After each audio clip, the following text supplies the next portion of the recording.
Well, thank you, Jim, for that very kind introduction. It is nice to be here. A little weather problem on the turnpike coming from Bucks County, but safe and sound. Just by way of biography, by the way, has anyone here, just by show of hands, not heard me speak before? Can I see that? Not? Oh, okay. So let me explain the accent up front, because you're all wondering, right? I was born and raised in Mississippi, so just to get that out of the way. That's why I have to ask you if you've heard me speak before, because like everyone else has heard that joke like 10 times. So like, no, not again.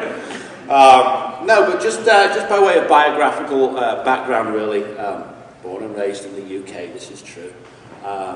Lived in Switzerland. My family, wife and I lived in many countries. Lived in Switzerland for 5 years, and then came to settle in the States in the fall of 2004. And busy, you know, just moving from abroad. You know, bought a home and settling in with the kids, put them in public school.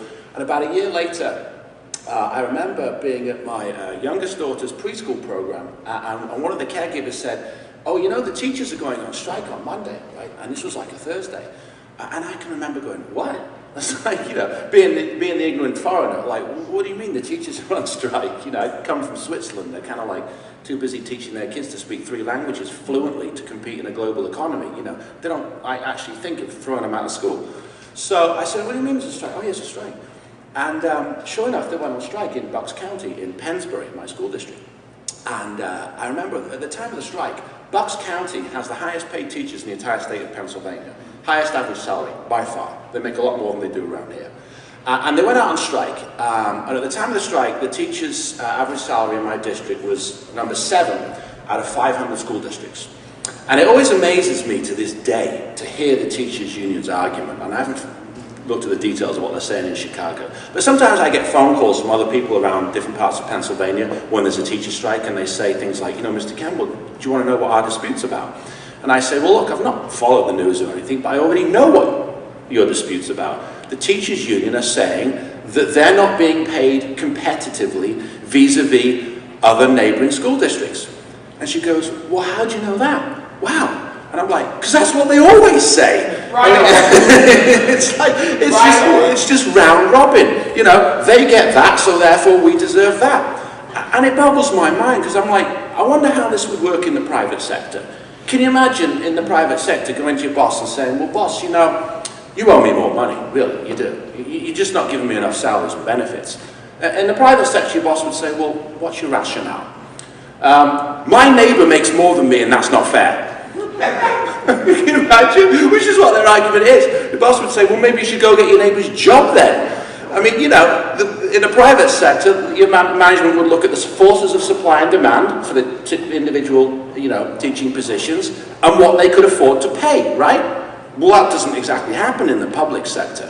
And so it boggles my mind that they use this argument. And I always get frustrated. I'll get into the school board side of it in a second, because I'm an elected official now, actually, so I guess I have to behave myself. Not really. I'm on the school board where the strike occurred. And it amazes me in teacher contract negotiations to this day to see school boards, when the union come at them with this argument of, "That district makes more than us and we're not competitive." You know, when I see school boards do things like put up spreadsheets that say, "Oh, no, we are, look, we're competitive, you know, here's the numbers." And I'm like, my argument would be, and I said this publicly, I'm like, if you don't like the salaries and benefits, there's the door. Go get another job. I'm not putting up a spreadsheet. For God's sake. The public and even the media have been brainwashed into this attitude that we have to buy into the union's argument of competition. What kind of twisted logic is this? And I had this out with one of the sort of more liberal columnists at the Bucks County Courier Times one time, you know, because she said stuff like, "Oh, Simon, you're so anti-union, you know, you're so just this, that, and the other thing, you're so mean and evil." And I said, you know, "Kate, all right, let's just put the political labels aside for a second, okay?" Because she's like a raging liberal. She writes columns about yoga classes and cappuccinos and that stuff, right? So I said, let's just drop the labels for a second. I said, "Kate, just tell me something, right? We've got about 800 teachers at Pennsbury, and I'm just telling you straight up as a fact, it's a lot harder to recruit a high school physics and chemistry teacher than it is a kindergarten and first grade teacher. I'm just telling you, if we get an application in the elementary schools, we'll get a vacancy, we'll get 300 applicants within a week. We might struggle to get 2 or 3 for a high school physics teacher. So, Kate, don't you think it makes sense that as an employer, we should be able to offer more money to attract people for those positions in the high school where we're struggling, you know, particularly with student achievement in physics and math and chemistry, and maybe we can offer less money to the elementary school teacher, and nothing wrong with elementary school teachers, but we can simply fill the position cheaper, and therefore serve our students and taxpayers. Wouldn't that make sense, Kate? She goes, well, now you put it that way, I suppose, yeah, it would make sense. So I'm like, then she pauses for a minute. So I said, well, why can't we do that? She goes, but you mean because there's collective bargaining and everyone has to get paid the same? Right, Kate. So she goes, so what you're saying, Simon, is that collective bargaining just doesn't really make any sense. And I'm like, bingo, you got it. Yes, it makes no sense whatsoever. Why are we paying everyone the same? There's 800 teachers. Everyone knows there's good teachers, bad teachers. Some positions are hard to fill, some positions are easy to fill. Collective bargaining is just completely ridiculous, isn't it? She goes, well, you do use strong language, but I can see your point. So I'm like, so when I say, Kate, let's just eliminate the teachers' union completely from all of our public schools, I'm just talking common sense. Oh, Simon, you know, she writes a column the next day. You may not like his tone, this is her column in the Courier Times. You may not like his tone and his rhetoric, but when you think about it, what he says does make sense. Right? She emails me the next day and says, oh, I had like 300 of my liberal readers all write in and get very angry with me for saying that you made sense. I'm like, oh, flustered. I'm like, okay, just go back and write about cappuccinos again, don't worry about it. So, but like to me, when I articulate a lot of these issues, particularly in my local school district, I kind of just look at it from a common sense point of view, because I'm going to talk about some of the systemic problems inside our school districts, you know, as to why your property taxes are so high. And certainly getting the wrong type of people elected at the school board level is a huge problem. What happened after I got the teacher strike thing going, in 2005 they went on strike for a month in Bucks County, then they went back to school. And the teacher strike law is ridiculous. I mean, it's such a ridiculous law. It basically says, you know, the students are guaranteed 180 academic days, so the strike has to end at a certain point, right? And then what happens is they go out on strike and then they use up all the previous days, scheduled, you know, vacation days and teacher workshop training days to make up the academic days. So the kids still technically get 180 academic days in. But of course, you know, the education's disrupted when they shut the schools down for a month. It's kind of like a way that a union can just basically torture a community, you know, because they know that when they go out on strike for a month and the law says they can only give 2 days notice, isn't that joyous? You know, you've got 48 hours and all the schools are shut. Well, if you've got working parents, you know, what are you supposed to do? I mean, you know, people get very philosophical in politics. When there's a teacher strike, you've got to figure out real quick, like, who's going to cover the kids, where are they going to go, you're going to have to pay daycare. I mean, these are real-world, tangible decisions, and the union knows this. So their game plan is to get all the parents down to school board meetings, those that are in distress, saying, please, please, please just end the strike, right? Putting pressure on the school board. And they know that. And this is why, you know, a huge part of the reason why property taxes are so high, because labour costs are far and away the biggest part of any school district's budget. I mean, in my district, it was 75% for all of the employees' salaries and benefits. And so when you have a private organisation that basically has the power in law to threaten local elected officials and by the extension threaten a community, this is why settlements that occur that are completely out of line with reality.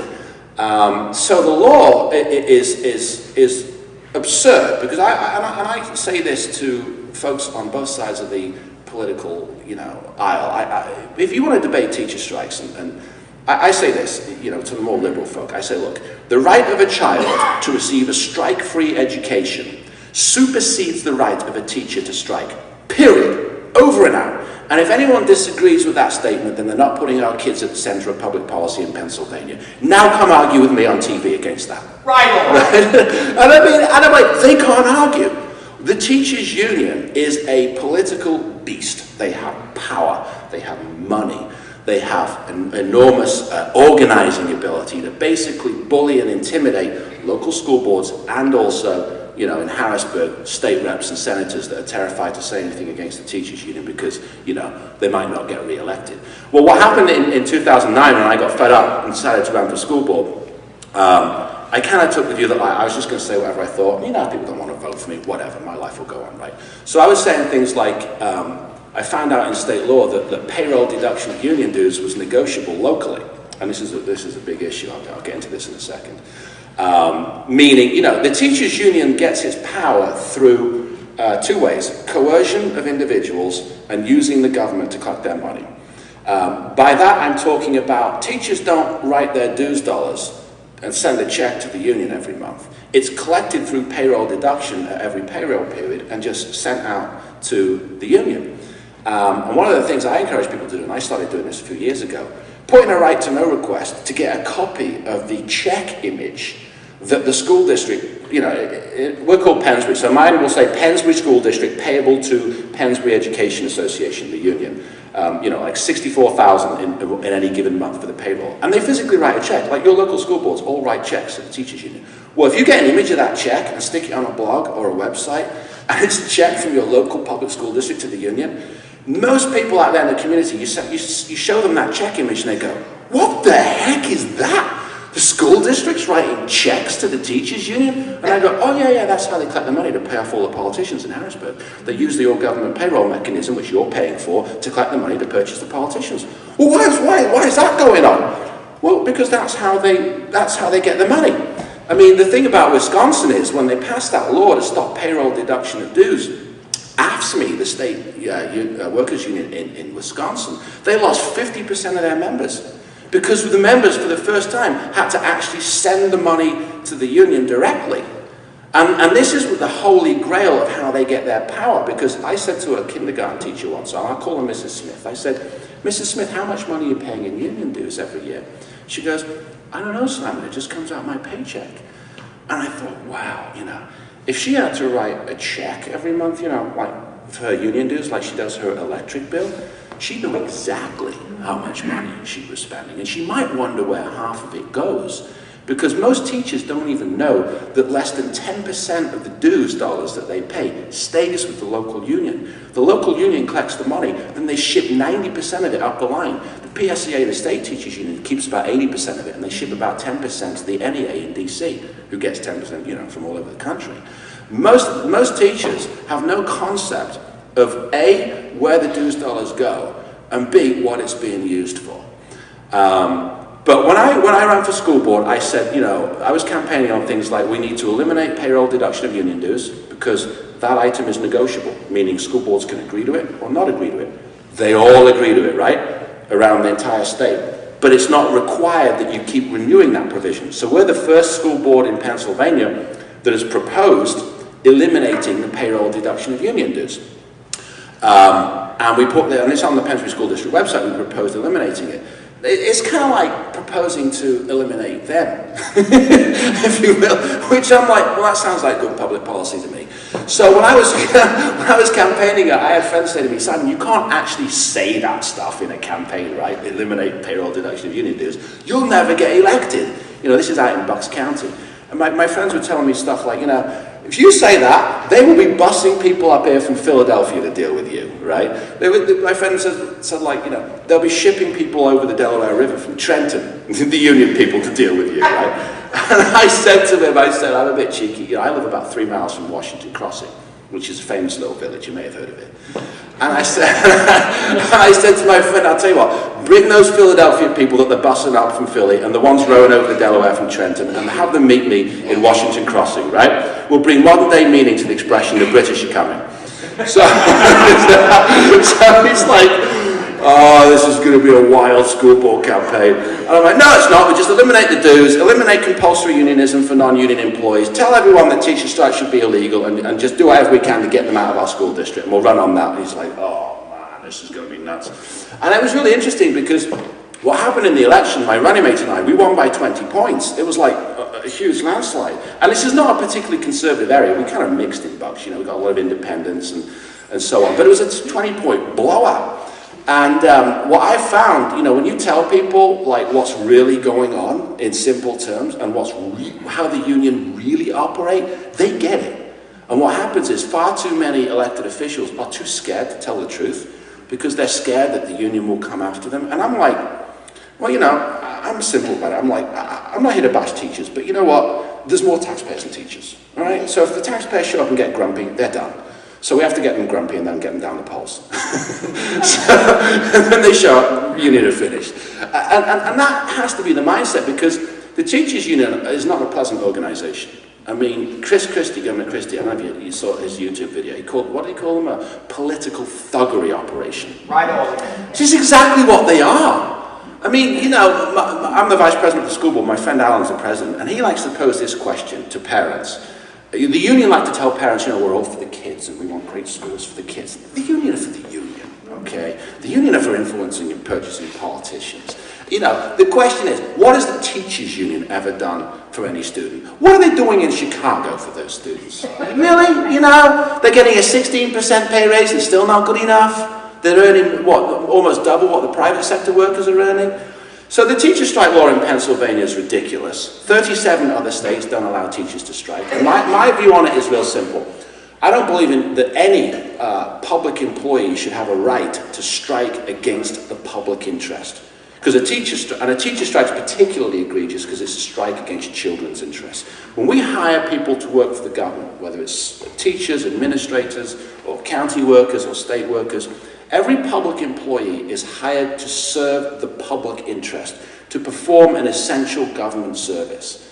And, you know, I have long believed that when you sign up as a public employee, you're signing up for public service. And this was, you know, the teacher strike issue makes me crazy, because it was put in, I had a lady call me up a couple of years ago, 2 or 3 years ago, put this whole thing into perspective on strikes. She said, Mr. Campbell, my husband is a public employee. He has no right to strike, and he has never had a right to strike. He considers himself a public servant. Every night in Afghanistan, he sleeps next to a gun. Now, we have men and women who so believe in service, in public service, that they are quite literally willing to serve their community and their country and risk coming home in a body bag, and they cannot strike, and we can't tell our teachers to put our kids' interests first. What's wrong with this picture? What's wrong with it? What's wrong with it is this political thuggery operation that has come into our school districts and is literally bullying school boards and bullying state officials into getting all kinds of laws that drive your property taxes higher. And I want to talk about some of them. How many people have heard of something called status quo in school districts? I bet you none of you. None of you. Good. You're going to get an education tonight. When a teacher's contract expires, it continues indefinitely. What do I mean by that? And the union are very good with their language. They say things like, we've been working without a contract for 52 days. And they'll even have the signs sometimes when they go on strike. Without a contract for 52 days. And I always look at it like, well, you know, I'm in the private sector. I've never had an employment contract. Most people are hired at will. You haven't had a contract for 52 days. I haven't had one for 20 years. Cry me a river. You know, what is this language? Without a contract. Are you not getting paid? Of course you are.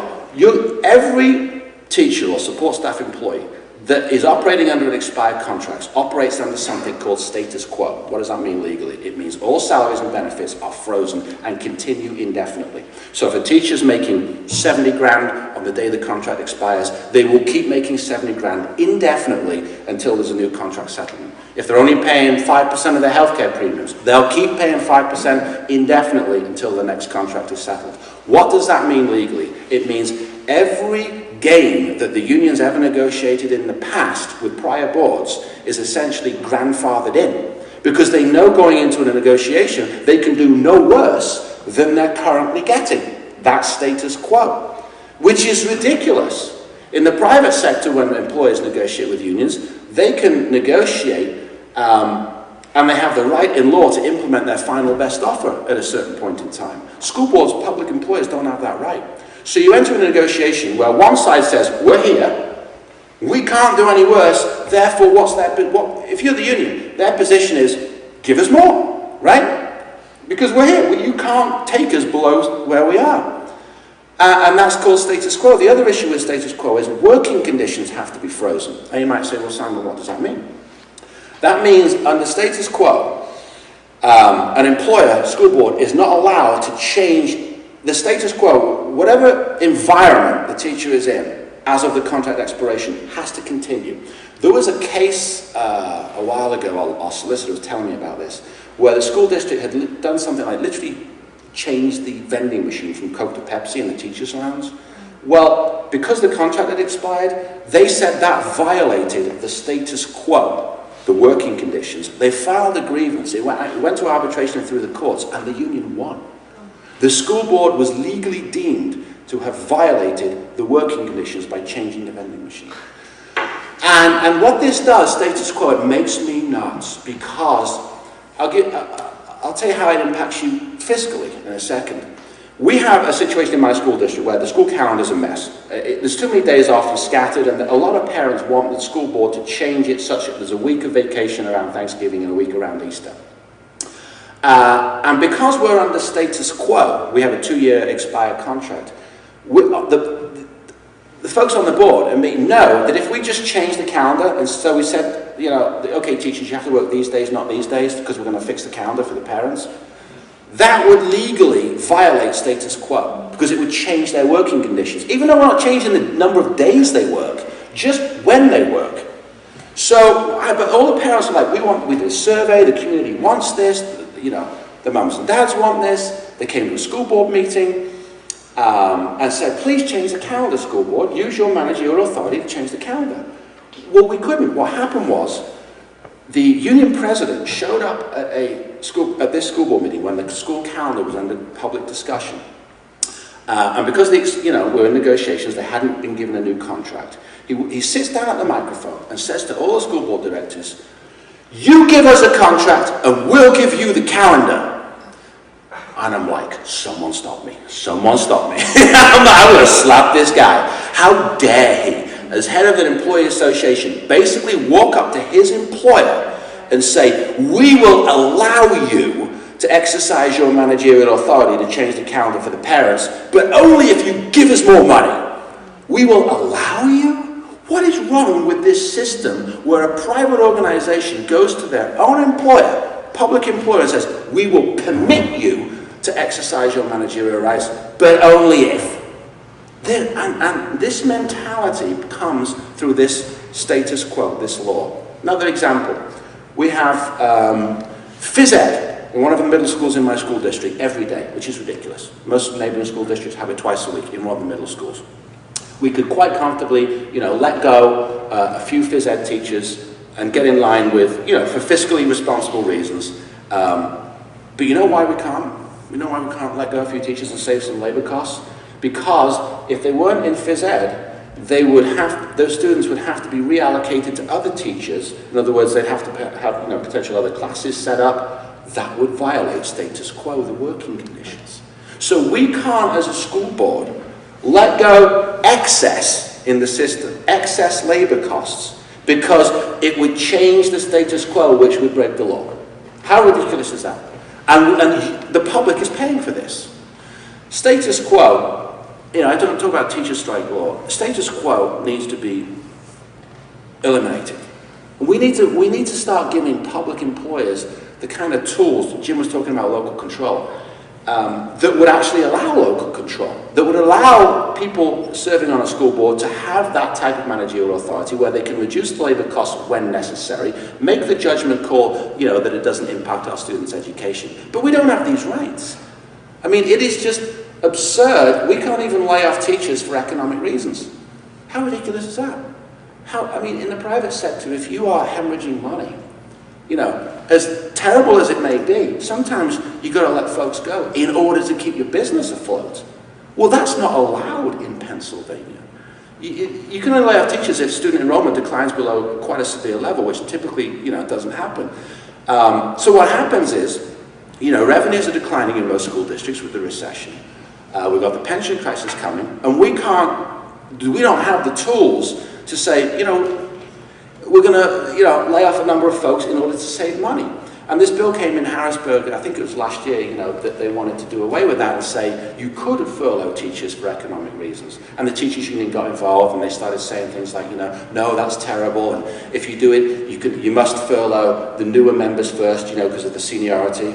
And that's another thing with the union. They would actually rather see younger teachers coming out of college who are less expensive to hire, fresh, with fresh ideas, fired first, in order to protect the folks at the top end of the scale, a number of whom, you know, are coasting towards retirement and are not as motivated. That's their mentality. Their mentality is to protect themselves, the system of seniority, and the system, quite frankly, of mediocrity. So just to go back to the point, because I want folks to take away a few things tonight. Payroll deduction of union dues is negotiable locally. So I encourage all of you, get in touch with your school board directors, right? When it's contract negotiations time. Tell them to put it across the table as a proposal. You can't impose it on the union. Technically, they'd have to agree to it. And I've had people say, well, Simon, the union will never agree to that. You know that they need payroll deduction of dues to survive, and they'll never agree to it. And I turn around and say, well, they'll never get another contract then, will they? What for my life? See, why am I obliged as a school board director to give them a contract? You know, I hear this all the time. They'll never agree to it. How about what I won't agree to? How about that? How about 5 school board directors saying, we're not agreeing to that? That's your problem. This mindset of, well, we can't propose that because the union won't like it. Right to work. How many people are familiar with the Right to Work initiative? I hate that expression, and I'm a big right to work advocate, because most people outside this door don't even know what that means. Right to work is negotiable locally. How many people know this? Not many, right? What is right to work? Right to work says if you're not a union employee, you shouldn't be required to pay any union dues, correct? That's negotiable at school board level. In other words, you can have a right to work school district if you eliminate that in the contract negotiations. The requirement of a non-union teacher to pay dues, in union speak they call it fair share. Have you heard this language? Fair share. If you let me back up to explain this. The union uses the expression collective bargaining in our school districts, right? That's not what it is. It's not collective bargaining. It's monopoly bargaining. Why? Because there's one union for all the teachers and one union for all the support staff employees. One. There's not like competing unions going on. It's not like a teacher can walk in and say, I like that representative better than that one. No. They've got something in union speak called exclusive representation. Sounds posh, doesn't it? Exclusive representation, you know. It's called compulsory representation. You get a job as a school teacher, you're told you're being represented by this entity whether you like it or not. Monopoly bargaining, that's what it is. That law came in 1970. Then in 1988, 18 years later, the teachers union came along and said, well, for those teachers that don't actually join us as members, it's not fair to us, the union, that they get our representation for free. It's not fair to us that we have to represent them for free. You see, they'd be free riders, and therefore they need to pay their fair share of fees. This is all like codified in the law. Fair share fees, they'd be free riders. Well, they can't choose who represents them. They're not free riders, they're captive passengers. Point number 1. And it's not fair share fees. No, it's called compulsory union dues, otherwise known as stolen money.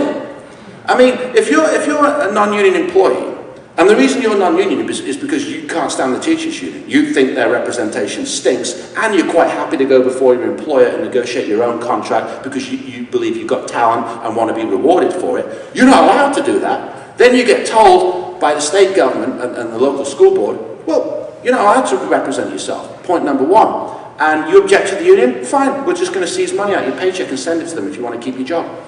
What is with that?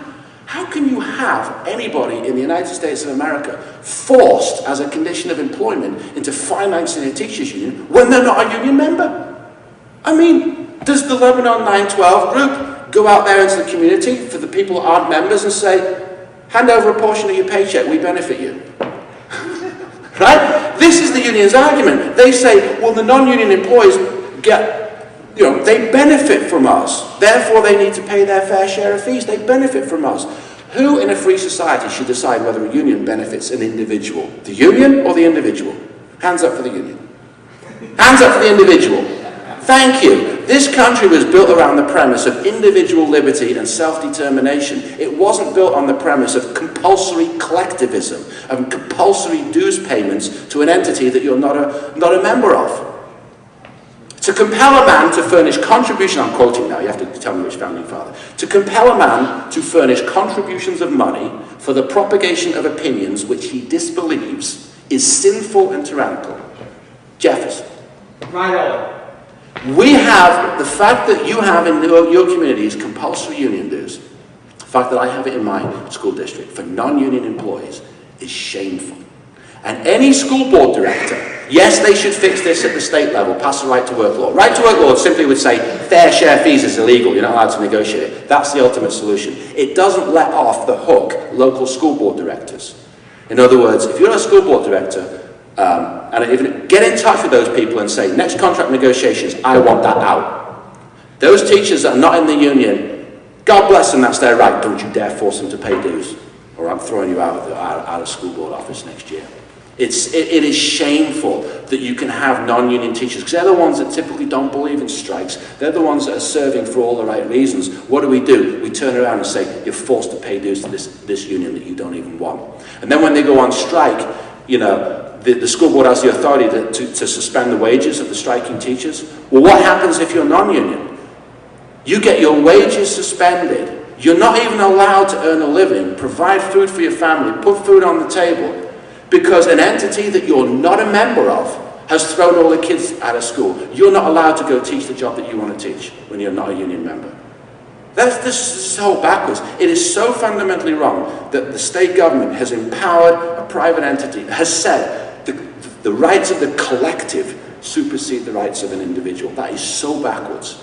And the union gets its power through those two means: forcing non-members to pay dues and using the government to collect the dues. Because what they say to the non-members is, since you're required to pay about 80% of the dues anyway, the so-called fair share, the stolen money, you might as well sign up for a few dollars more, get a vote on your contract and get our liability insurance. This is what they tell them. This is how the union gets its voluntary membership. Well, just how voluntary is it if you're forced to pay dues either way? They say things like, well, no, a person's not required to join us. Well, no, just their paycheck. The paycheck's required to join. What's the difference? So I encourage school board directors locally. Those provisions are negotiable locally. Get rid of the compulsory dues requirements. Put across the table, we're not collecting union dues. The union will go ballistic. So what? These are the issues. School board directors do have so much, constraints tied on them by the state government. But that doesn't let them off the hook for not pushing these issues. One of the things we do at Pensbury quite often is we pass resolutions.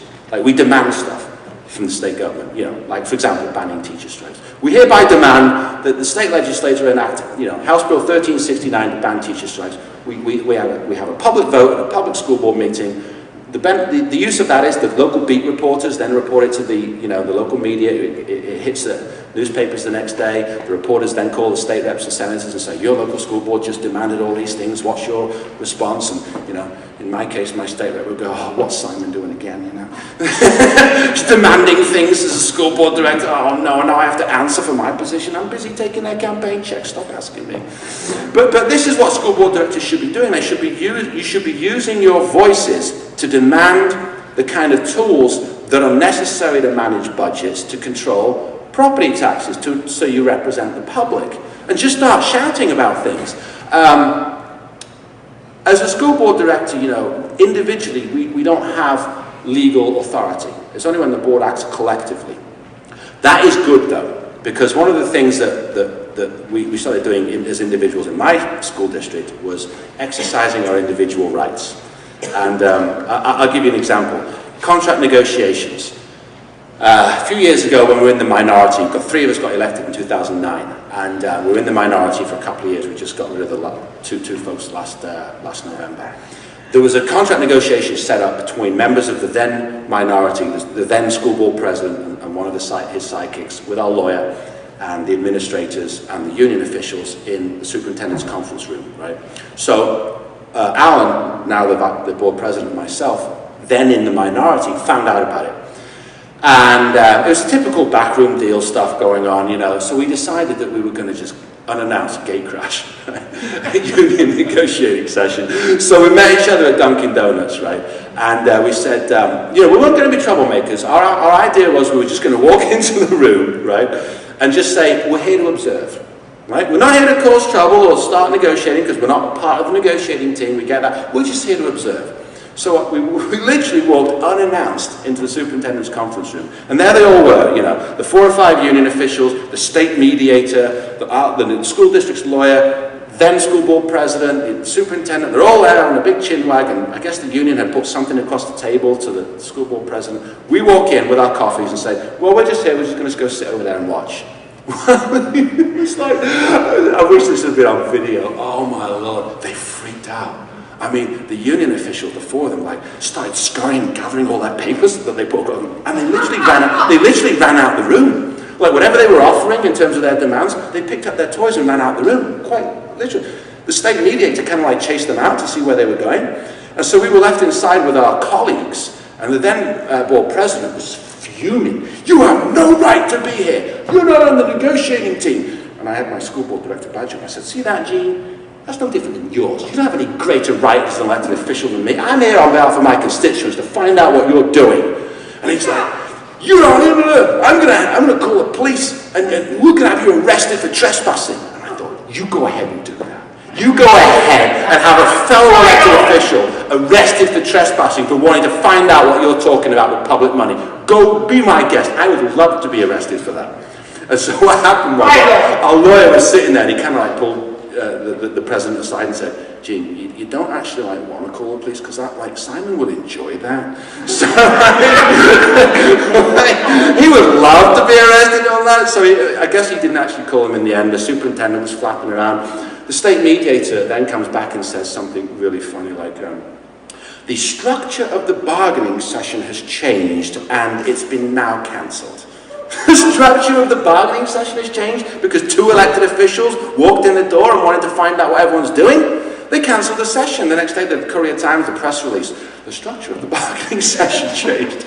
I said to her, and we haven't seen them since. This was like a year and a half ago. The union officials ran out of the room. We had one negotiating session recently. We didn't see him again for like a year and a half, the teachers union. So we saved all this money in lawyer fees by not negotiating because I'm like, well, fine, let them run out of the room. So as an elected official, I encourage school board directors, I know we've got one in the audience here, to exercise your individual rights. And you know, the culture of school boards is such that it's this go along to get along mentality. You're required to do, you know, you get on the school board and then the superintendents all take the view, you know, well, we'll have to manage those tiresome people for however long they might be with us. In the meantime, just spend all the money and keep everything flowing. It's really important as a school board director that you exercise your individual voice and not worry about the system. You know, they can't do anything. You still have First Amendment rights. And I tell this to school board directors around the state. You've got to speak out individually. If you're in the minority, speak out. You're not representing them, the system. You're representing the folks out the door, paying the bills. And when you do this stuff, I don't care if they want to arrest me for trespassing, because I know all my constituents will go, right on. I want to find out how much money they want. So, teacher contract negotiations, you see it in Chicago, you see it around Pennsylvania. Get involved as a community. Find out what these school board directors are doing.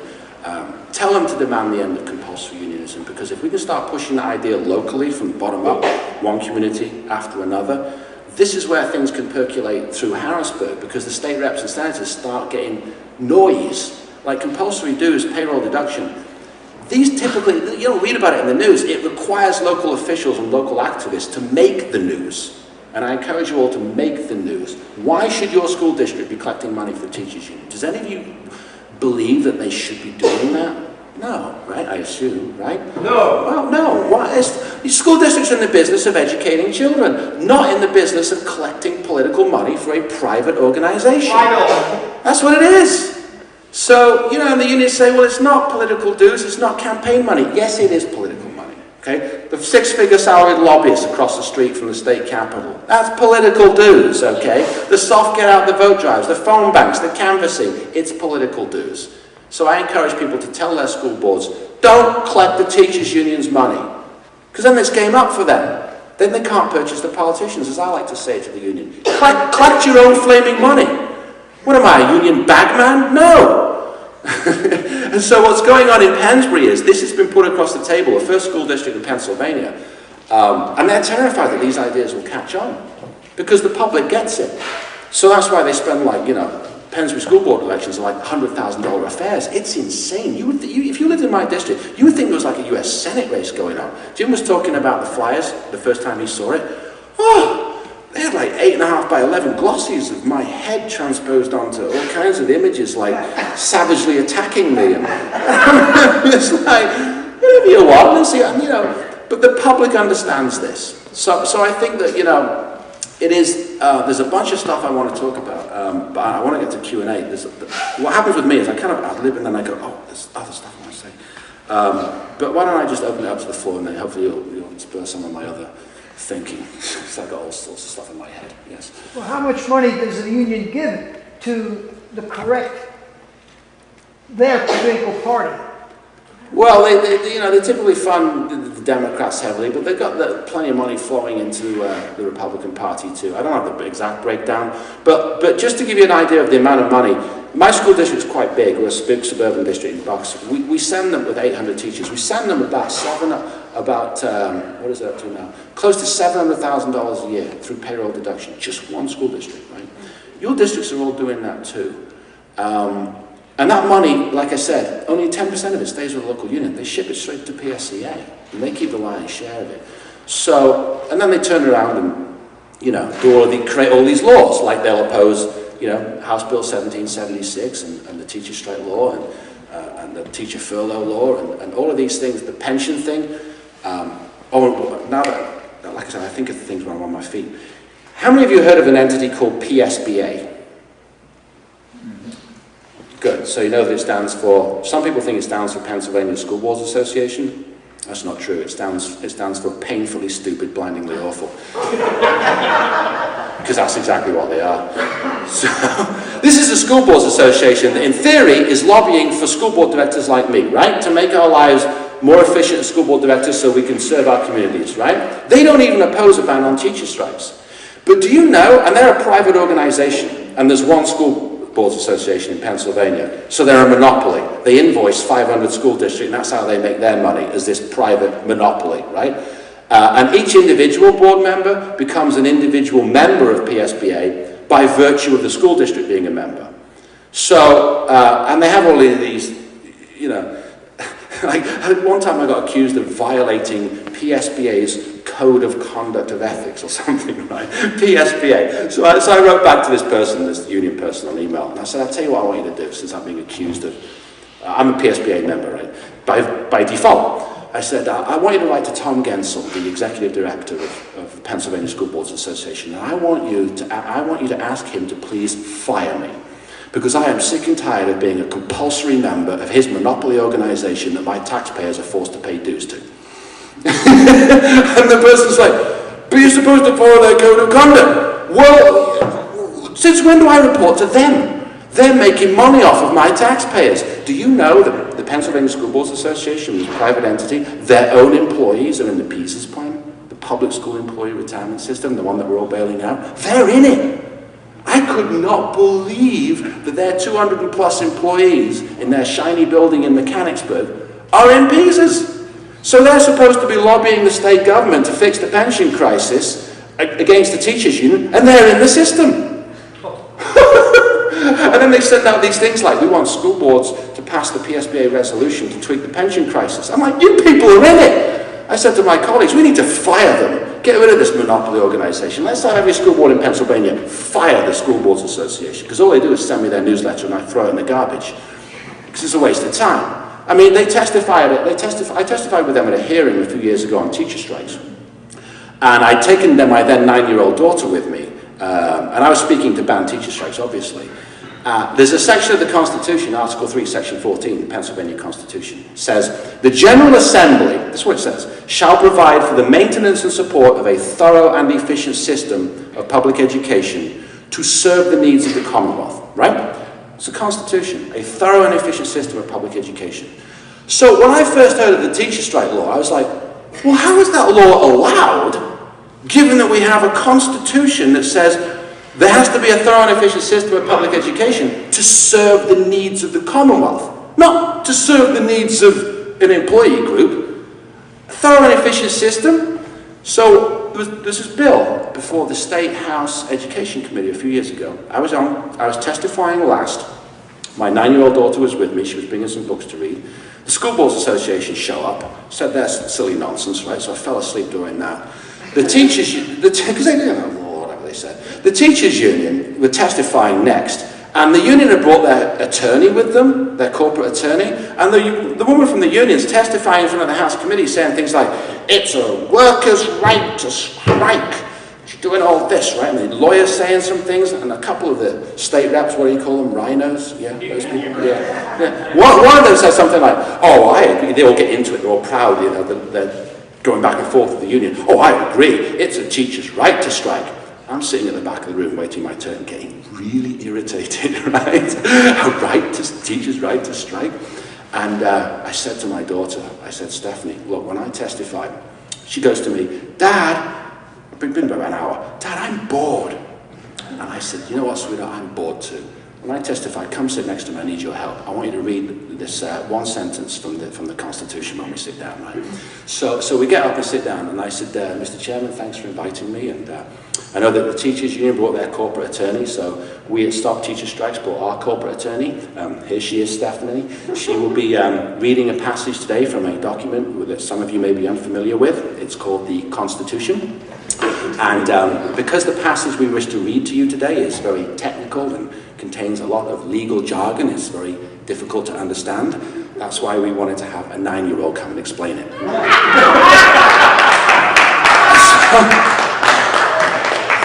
So I pushed the microphone over to Stephanie and she goes, the General Assembly shall be required to provide maintenance of a thorough and efficient system of public education to serve the needs of the Commonwealth.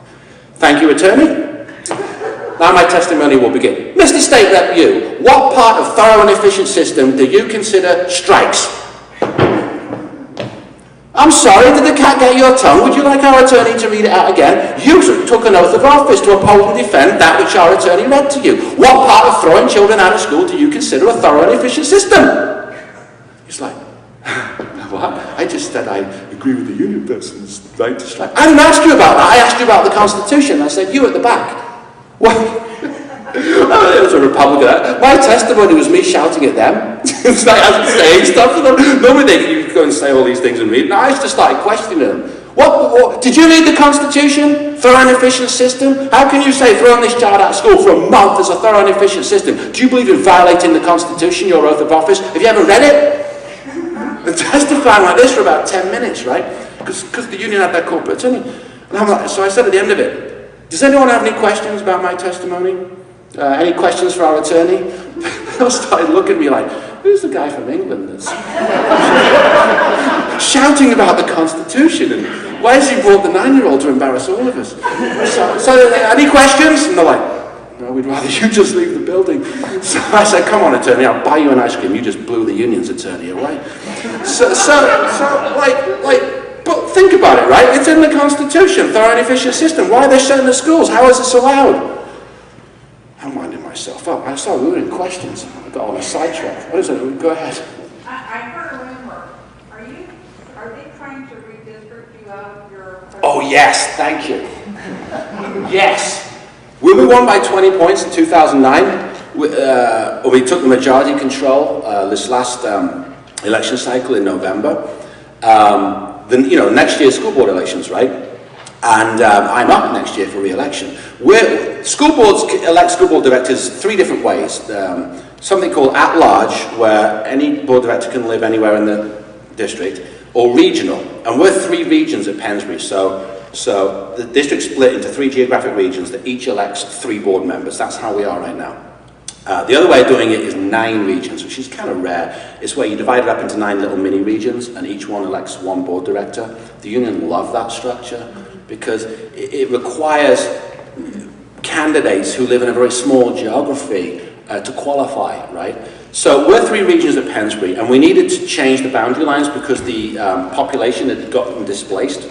So we proposed keeping the 3 regions intact and shifting a couple of precincts around so that there was equal population between the 3 regions, equal population, 1 man, 1 vote, the Constitution, right? You have to have equal population. So we proposed keeping the same structure, and the way that the law works when you do a redistricting, It allows for a so-called citizens group to petition the county court with an alternative view to the school board's petition. So the school board filed a petition with the Bucks County Court of Common Pleas to say, we're going to stay 3 regions, which is how we've been since 1966, and we're just going to move like 3 precincts around to get the population. The union ran around and collected all of these signatures, so-called citizens petition, right, to file a petition at the courthouse in competition to the school board to have a 9-region plan, whereby, you know, it's one person from each region. And they had figured out that 3 of us on the board, me and 2 of my colleagues, would all live in the same one region. So what that would mean in the elections next year, because one of us was elected this last time around, basically it would mean, cut a long story short, me and my colleague who got elected in 2009 would be ineligible to seek re-election because the one seat would already be taken by one of our other colleagues. So they proposed a 9-region plan, and they petitioned, and their argument was, you know, it's much more representative democracy, you know, it's local control, look closer to the people. Except that, this is where the story gets interesting, we all knew it was a scam, right, up front, just to render me and 2 other people ineligible for re-election. They had written correspondence between themselves, saying things literally like, if we do this 9-region plan, we can, referring to me, cut the head off the snake and go for the kill. He won't even be eligible to run for re-election. They'd written all these memorandums between each other. When they filed the petition at the courthouse with the CD, with all the signatures on it, they had included these like internal union letters with each other, and they filed it at the courthouse. They served it on the school district, where it instantly became public record, where the union is, in its own words, scamming everybody just to try and render me ineligible. They were asking the state union, PSCA, we need money. They said things like, our chances in the elections next year look really slim. This is our one hope to get rid of Campbell. You know, we go to the courthouse, get this structural change. And I'm like, oh my Lord, this is so corrupt. I mean, I have a strange sense of humor. I almost feel like I should, you know, in their mind, I'm so popular that they have to go to the courthouse to gerrymander me out. I almost feel like I should just go home to England and say to my dad, you know, Dad, that trip in America was tripping, really. I mean, I got elected by like 20 points in the landslide, and you know, and the union decided that it shouldn't happen again, so a judge decided I was too popular and said I'm not allowed to run again. You get elected by the people, and then like the judge says, well, you were too popular, you're not allowed to do that again. Go away. Oh, okay, well, let's go back to England then, and bring the king back. At least he was fairer than this lot. So, I mean, this is what they're doing now. It is absolutely insane that they're spending tens of thousands of dollars. We have a court battle right now over these boundary lines. And in their own words, it's to cut the head off the snake. Oh, I sent that to all the media. It was so great. Anyway, go ahead, questions. The fun and games I have. Yes, sir. I got 2 unrelated questions. The first one is the status quo, is that state law? It's kind of built through case precedent, and it's not something that the legislator actively passed a law, but it's sort of built over time that when a contract expires, you can't change anything. It's really, people don't understand what a disaster that is, just how terrible that is fiscally for taxpayers. And in the negotiations, it's the threshold. They're grandfathered in. It's so bad. I mean, even if we didn't have a law banning strikes, if we had a law that allowed public employers the same right as private employers to basically implement your final best offer, you know, take it or leave it, that would fix a lot of the fiscal problems in school districts. But we can't do that. We can't say, here's our final offer, which is insane. I mean, it's like Chicago. I was just like, here's what we're offering you. There's the door if you don't like it. I mean, as I like to say, welcome to planet Earth as the rest of us know it. In this economy, if you're struggling, your boss says to you, you're taking a 5% pay cut, otherwise I'm laying you off. That's the real world for most people. Yeah, it's not inside our public schools. And secondly, how did your district get based on this quadrant representation? What do you call it? 3 regions? Yeah, how did they get that way? Here in our county, everything is at large. At large. You probably have the smaller districts. I don't know how big your districts are here, your school districts. How many students? What's the student? Some are big, some are small. In this county. What happens is the school boards sort of decide it, but they're not the final decision maker. They can petition the county court. So I don't like at large, particularly in big school districts. At large is where you can live, 9 people can live anywhere. And it's a big geography. It's really hard to go door to door on campaigning on that. I don't like at large because the parties tend to control it.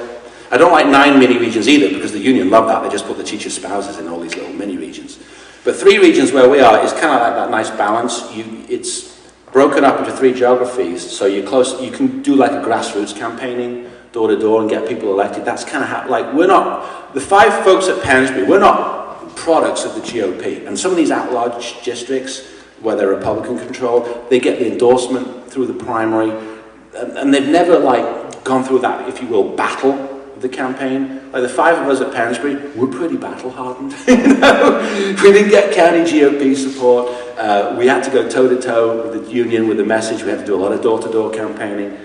So you can change how you elect school board directors by a majority vote of the board. So if you're at large and you've got 5 people in your school board that say, I want to switch to regional, they petition the county court and they can do it that way. So in other words, the school board in your county petitioned the court to put in this at-large system, is that correct? No, we've been 3 regions since 1966. What happened was, Region 1 where I live, there was too much population. You have to have equal, in all forms of government, you have to have equal population in any geography to have equal representation in government. That's why they do this gerrymandering in Harrisburg all the time.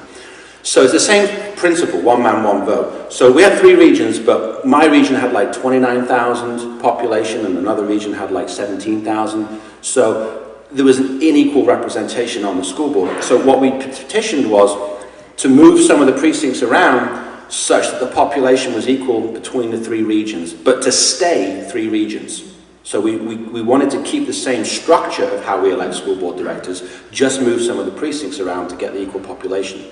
When we filed the petition, the union then ran around and got all these signatures, and they filed a competing petition to radically change the structure and go to 9 regions, because they figured out, you know, they could try to get rid of me in the courtroom because they can't do it at the ballot box. Is a school board member that has an immediate family member in the bargaining unit allowed to vote on the contract? Oh yeah, that's insane, yes. Yeah, isn't that insane? But you know why, legally, they say because they're voting on a class of people, not just one. I mean, they could voluntarily, you know, not vote, but the law allows them. We had, and this drives me nuts, you know, we had a candidate in 2007 who's running for school board, whose wife was a teacher, taking family healthcare benefits that he was personally getting, you know. And he ran for school board. And he'd be allowed to be elected and then vote on his wife's own employment contract, which he personally benefits from because they're taking family healthcare benefits. And the law allows this. I don't understand how you can have a law that allows school board directors, allows you to serve as a school board director when you've got an employee, your spouse is an employee in the district. I mean, it's bad enough, you know, across district line when teachers have spouses and they go, there's so much conflict of interest, and the teachers' union are so active in school board elections, as Jim was saying earlier. And I encourage people to get really active in the local school board elections and to find candidates to run, because it's here where all of this mindset kicks in, this entitlement attitude starts at the local level. And one very quick story, another question, because when I ran for school board, everyone knows the teachers' union endorses candidates at the state and federal level, right? I guess you do know that they endorse at the local level. I was saying all these radical things against the teachers' union in the campaign. The month before the election, I get a phone call at home about 7 o'clock at night. I'm making the kids dinner. And this woman says, you know, Mr. Campbell, it's so-and-so from Pensbury PACE, which is their political committee. We want to know if you'd like to come in for an endorsement screening interview ahead of the elections. And I'm like, I was thinking to myself, have you people been living in a hole? Have you not heard what I've been saying about you lot for the last 6 months? You're asking if you'll endorse me? Is this a joke? I didn't say this, but I kind of thought, you know, I'm going to play with this conversation. So I said, oh really? I said, well, will I get to speak before all 800 teachers? Because I'm like, some of the teachers are quite normal, not associated with the union. I thought, I'll speak to everybody. She says, oh, no. This will be our, 5 or 6 people who are part of our PAC selection committee. You'll come and screen in front of us. I said, oh, okay. I said, let me ask you a question. You're 5 or 6 people on your selection committee. Are you all Pensbury employees? She goes, yes. I said, so let me get this straight. You, the 5 or 6 people, the Pensbury employees, are calling me because you're interested in interviewing your prospective employer. She goes, do you want to come in for the interview or not? I said, no thanks, I represent the taxpayers. Goodbye. And you know what amazes me about that conversation? I mean, I was being sarcastic and glib, right? But literally, when you think about it, in her world, this is their mentality. They wouldn't even occur to her that she's placing a phone call to interview someone that would get the teacher's endorsement that they'd then negotiate with for public money. I mean, the mentality that public sector unions literally elect their own bosses. Literally. And when I was being sarcastic, it flew right over her head. But this is their mentality. But these are educated people, and they breed. And they breed? And they breed? They breathe or breed? They breed? Don't tell me the teachers union breeds. I've got enough of them. They have offspring that are going to think just like they do. Yeah, but doesn't that, isn't that really trippy? Would you like to come in for an interview? Well, I would be negotiating with. I mean, it doesn't occur to them. It's like there's anything wrong with this.